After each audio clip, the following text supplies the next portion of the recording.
Oh, not too much. You getting Wandering around the streets of Toronto. you getting ready for the gigs in Nova Scotia? Yeah, New Minus, right? Yeah, New Minus region. Yeah. Big old Apple Blossom Festival. This would be your first time down in the region? Yeah, probably. Yeah. I mean, I've been to Nova Scotia many times, but yeah. So with your new album there, which came out in 2007, how's the promotion coming along? Is it still going? You still promoting it hard? No, we're just, I play some of this stuff for Make Life Amazing, but I just made the album for fun. When I actually wrote the thing, I didn't even have plans on recording it. I was just writing music because part of my life force is that I like to write music. So, as it turned out, it turned into an album which I'm very proud of. So. It's a very good album. Got that classic Kim Mitchell feel to it. Thank you very much. I'll take that as a compliment. When people say, is there a record that you would pick, Kim, of yours that you think most represents you? I would say Ain't Life Amazing. So, because I'm first and foremost a rock guitar player. So, and I'm pretty well plowing it up pretty good on that. So. Your rock guitar is still amazing. And do you practice a lot to keep those chops going?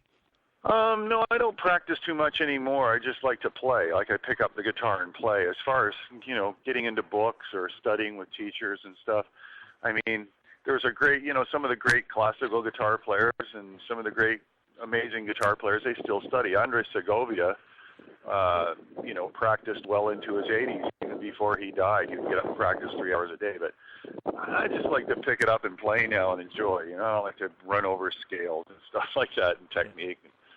So Kim, you got a big guitar collection according to what I see on your music videos throughout the years. How many you got still? I don't collect guitars at all, as a matter of fact. I don't do that. I have, Randy Bachman, he's a guitar collector. He has hundreds and hundreds and maybe thousands. As a matter of fact, he buys buildings to put them in.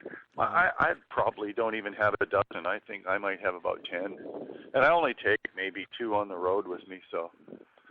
No, I thought you had more guitars than that, Nah, you know what? I've never been a collector. When people sit there and go, this 1969 Stratocaster's worth $25,000, you know what? My Stratocaster plays just as well as that 69, and I didn't pay anywhere near that. So I don't understand collectors. It's just all wood and strings and magnets and pickups, and they're all pretty well the same the whole time. When you wrote your big hit songs, how long did it take you to make these songs? Because you got some amazing song lyrics and huge hits. Well, I always network with other writers.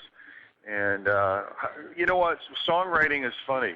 Sometimes a song will take weeks to write. You'll come up with one part and you'll be searching for days, weeks for other parts to fit. And other times a song can take literally, an hour. A song like Rock and Roll Duty, that literally took 40 minutes. I was just reminiscing about that the other day, how my co-writer came over and we were going to go. He came over for dinner, actually, and I was married at the time, and my wife said, dinner will be ready in 40 minutes. And we went to the studio, my little studio in the house, and wrote Rock and Roll Duty in 40 minutes. So, I mean, it can happen, stuff can happen really quick, including Patio Lanterns. I literally pulled over, and I had a big old, rusty old van, Ford van with 375,000 kilometers on it. And I just pulled over on the side of the road, pulled out my guitar, and wrote that downtown Toronto. So, yeah, it was pretty funny. So I guess what I'm saying is, when the moment hits, you just kind of have to get on it and ride it, and that's what I like to do.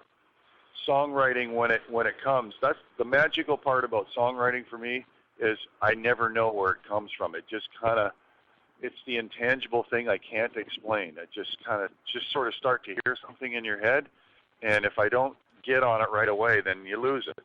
Going to your videos that you do, you got incredible video collection and the style of it.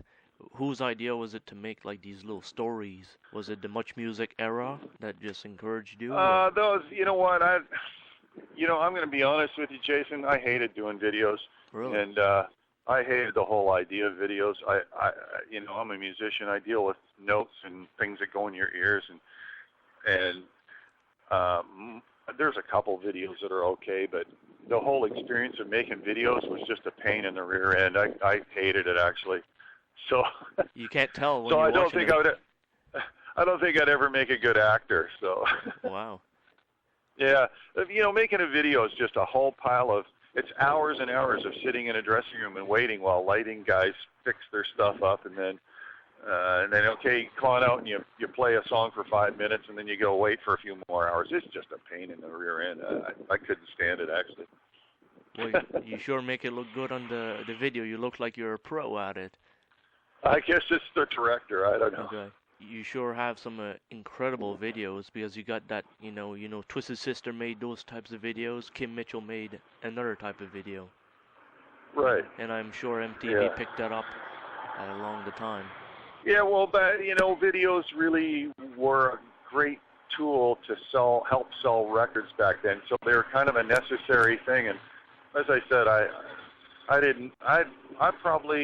can honestly say I didn't enjoy 1 minute of making videos. There was really nothing fun about it at all. But you know what? You do what you do. It's sort of like, okay, you have to do this for promotion, so okay, I'll do it. It did help you make a platinum album. Yeah, triple platinum actually, yeah. and which I have a lot of gold records and platinum records in my career, but I gave them all away to charities. So I don't have them on my wall. I gave them away. But you're one of the only Canadian artists to achieve such big awards, and I'm sure that makes you feel very good inside. Yeah, I've received some. You know what? It's not about the awards for me, though. It's just, it's about enjoying your life and enjoying being a musician, and that's what it's about. I've never really sat there and gone, thought about. I don't sit there and stare at platinum records and Juno awards and that kind of stuff. It just, yeah. Why decide on leaving Max Webster to create your Kim Mitchell band? I was just burnt out with Max Webster.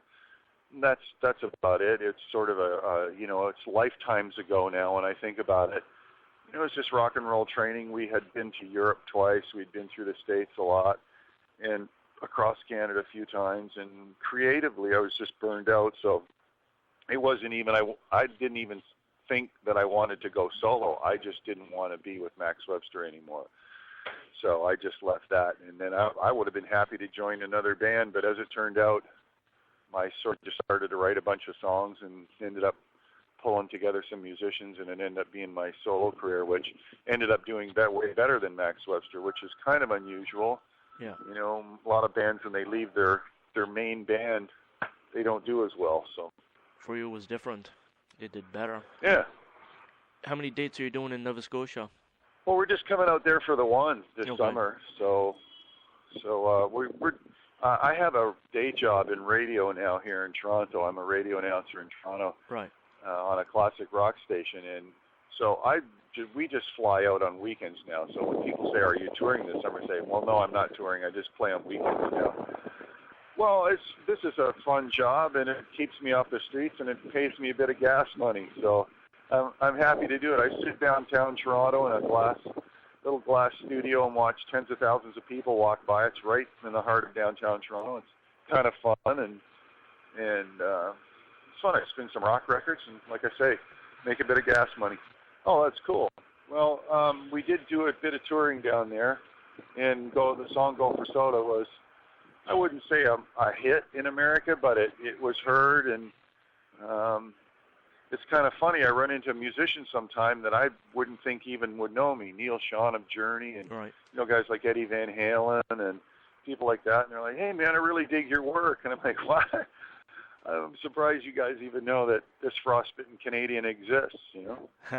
Frostbitten Canadian. Hey, thanks, Jason. Awesome, man. Nice speaking with you, and thank you very much for your time. I'll be seeing you next Friday. Thank you, Jason. Bye. All right. Good night.